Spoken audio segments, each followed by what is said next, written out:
Hi, to change video format on your Samsung Galaxy S25, we have to start with opening Camera app and either in video or photo mode, tap on four dots icon and then navigate into Settings.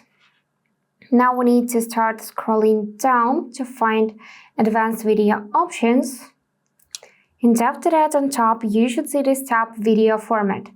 So we can switch between HEVC to H.264, which is actually most compatible option. So I suggest you to enable the second one. But if you wanna like high efficiency videos, so you wanna concentrate your attention on high quality, then pick this first option and save changes by going back. And that's all for today. If this video was helpful, please subscribe, like, and comment. And I wish you all the best. Bye bye.